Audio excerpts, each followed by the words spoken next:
ሰላም ውድ ዩቲዩብ ቻናል ተከታዮቼ እንዴት ቆያችሁ? እኔ ወንድማችሁ በጣም ደህና ነኝ። ዛሬም እንደተለመደው በየቀኑ በተለያዩ ኤርድሮፖች መረጃ ለእናንተ እንደማደርስላችሁ ሁሉ አሁንም አዳዲስና በጣም ወሳኝ የሆኑ መረጃዎችን ይዤ ወደ እናንተ መጥቻለሁ።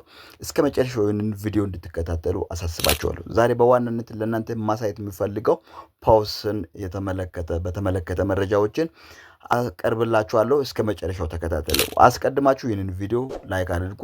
ሰብስክራይብ ያላደረጋችሁ ደግሞ አዳዲስ ቤተሰቦች ካላችሁ ይህንን ቻናል ሰብስክራይብ በማድረግ ሁልጊዜ መከታተል ትችላላችሁ። ስለ ኤርድሮፕ መረጃ አደርስላችኋለሁ።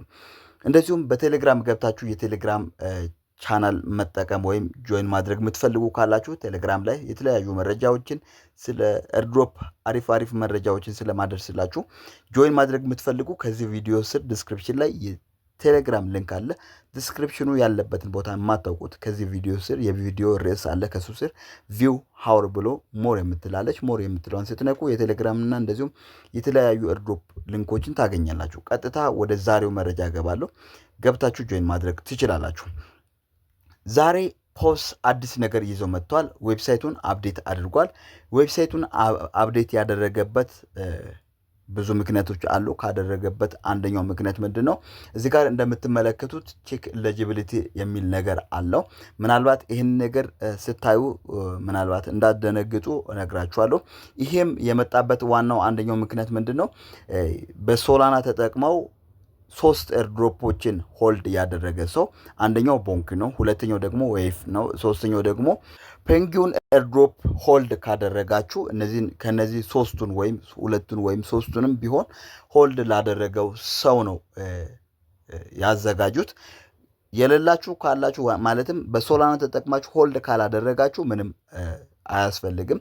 ሆልድ አድርጋችሁ ወይም ያስቀመጣችሁ ቶከኖችን ሳትሸጡ ያስቀመጣችሁ ካላችሁ ይህንን ነገር መጠቀም ትችላላችሁ። ይህንን ነገር በመጠቀም እስከ 1000 የፖስት ቶከን ሽልማትን ታገኛላችሁ። ቼክ ከማለቱ በፊት ቀድሞ ኤሊጂቢሊቲ የሚል ነገር አለው። እሱን ተጠቅማችሁ ስትገቡ ቼክ የሚል ይመጣል።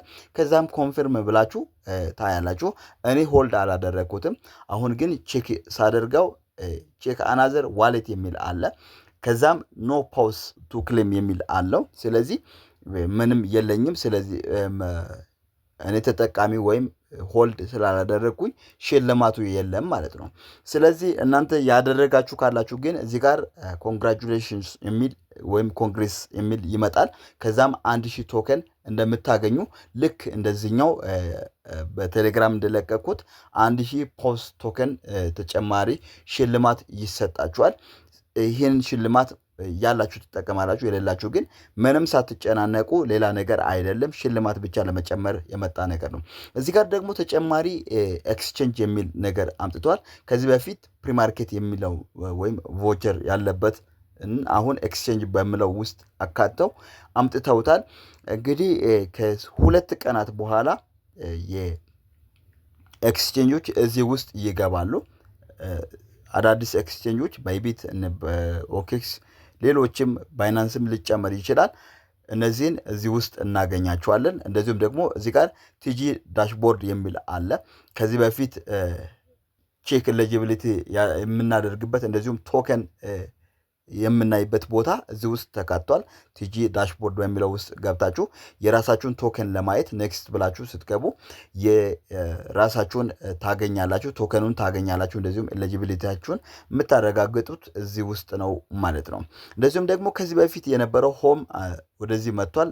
ራሱን የቻለ ካታጎሪ ሆኖ መጥቷል። የተለያዩ መረጃዎችን እዚህ ውስጥ ታገኛላችሁ። ዛሬ ደግሞ የተለቀቀውን ሽልማት የሚያወራውን እዚህ ውስጥ ታገኛላችሁ። ዳሽቦርዱ ወይም ሆሙ እዚህ ውስጥ ተካቷል። እንደዚሁም ሶላና አዲስ ሽልማት እዚህ ውስጥ ተካቷል። ከዚህ በፊት ቶከን የምናይበት እና ኤሊጂቢሊቲው እዚህ ውስጥ ተካቷል። አዲስ የተጨመረው ደግሞ ኤክስቼንጅ የሚለው ደግሞ ኤክስቼንጆች የሚገቡበት ይሆናል። እነሱ ከዚህ በፊት እንዳሳወቁት ከሆነ በቲማቸው በኩል እንደተናገሩት ከሆነ ከማርች 11 ጀምሮ እስከ ማርች 15 ድረስ ክሌም ወይም ዊስትራል የማድረግ ሂደት ይኖራል። እዛ ውስጥ ካላደረጋችሁ እንግዲህ ዊስትራል ማድረግ አትችሉም በኤክስቼንጆች።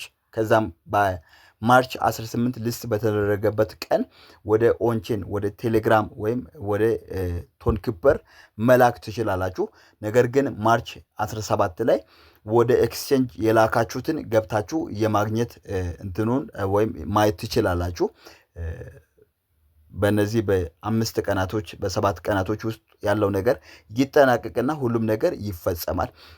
ዛሬ ይዞት በወጣው መረጃ መሰረት በተለይም ቲሞቹ አዳዲስ ነገሮችን እያሳወቁት ይገኛሉ። ከዛም ውስጥ በሶላና ለምን ሊስት ተደረገ የሚለውን ጥያቄ ሲመልሱ፣ እንደዚሁም ደግሞ በባይናንስ እንትን ጎልድ ዳይመንድ እንትን ላይ ሲጠየቁ የመለሱትን ምላሽ ለእናንተ እነግራችኋለሁ። ይሄ ምንድነው? ለምንድነው በባይናንስ ሊስት የምታደርጉት ተብሎ ሲጠየቁ የነገሩት ምላሽ ምንድነው? በቴሌግራም ሚኒ አፕ የሚሰሩ በጣም እየወረዱና በጣም እየወረደ ዝቅ ያለ ዋጋ እየወጣ በመምጣቱ ብዙ ኤክስቼንጆች በእነሱ በተለይም ትላልቅ ኤክስቼንጆች በእነሱ ተስፋ ቆርጠዋል። ስለዚህ እኛ በሶላና በኩል የመጣ ነው በዚህ ምክንያት ነው። በሶላና በኩል መተን በትልልቅ ኤክስቼንጆች ሊስት ለማድረግ ፈልገናል። ስለዚህ በነ ባይናንስ ለመጠቀም በነ ባይቢት ኦኬክስ ሊስት ለማድረግ የፈለግንበት ዋናው ምክንያት የቴሌግራም ሚኒ አፖች በጣም የወደቁ በመሆናቸው ነው ብለው አሳውቀዋል። ስለዚህ በዚህ ምክንያት ምናልባት ባይናንስ ላይ ሊስት እንደሚያደርጉ ፍንጮች በስፋት እየወጡት ይገኛሉ። ዛሬ ደግሞ አንድ የወጣ መረጃ አለ ከባይናንስ በኩል እንደዚህ አይነት ያለ ፎቶ ተለቋል። ይህም የስ ኢትስ ክሊር የሚል ነገር ነው። የፖስን እንትን ተጠቅሞ አርማ ተጠቅሞ እንደዚሁም ባይናንስ ጋር የተገናኘ ነገር ዛሬ ተለቋል። ስለዚህ ከ2 ቀን በኋላ ያለውን ነገር በሙሉ የምናረጋግጥ ይሆናል ማለት ነው። እንደዚሁም ደግሞ ያልተረጋገጠ እውነተኛ ያልሆነ መረጃ ነው። ብዙዎቻችሁ በዚህ እንትን እንዳትወቅሱኝ።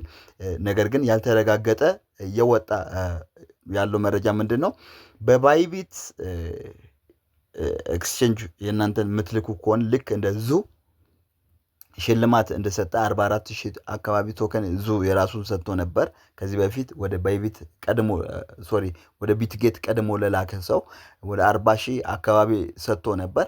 እንደዚሁም በባይቢትም ለሚልኩ ሰዎች ከ10,000 እስከ 15,000 የፖስት ቶከን ሽልማት አለው የሚል እንትኖች መረጃዎች እየወጡ ይገኛሉ። የተረጋገጠ ነገር ካለ ግን በቴሌግራምም እንደዚሁም በቪዲዮ ለእናንተ የምነግራችሁ የማሳያችሁ ይሆናል። ነገር ግን ያልተረጋገጠ ፌክም ሊሆን የሚችል ዜና ነው። እንደዚሁም አዲስ ነገሮች ከተፈጠሩ እነግራችኋለሁ። ነገር ግን መወዳደራቸው ስለማይቀር ወደ ራሳቸው ብዙ ሰዎችን እንደዚሁም ስራም ስለሆነ እንደዚህ አይነት ነገሮችን ማምጣታቸው አይቀርም። የሚፈጠር ነገር ካለ ግን አብረን እናያለን። የሚፈጠር ካለ ቶሎ ቀድማችሁ ለመላክ ራሳችሁን ሬዲ አድርጉ። የዛሬው ይሄን ይመስላል። ስለተከታተላችሁኝ አመሰግናለሁ። አዳዲስ ነገሮችና ሌሎች መረጃዎችን ደግሞ በሌላ ጊዜ አቀርብላችኋለሁ። መልካም ቆይታ ባይ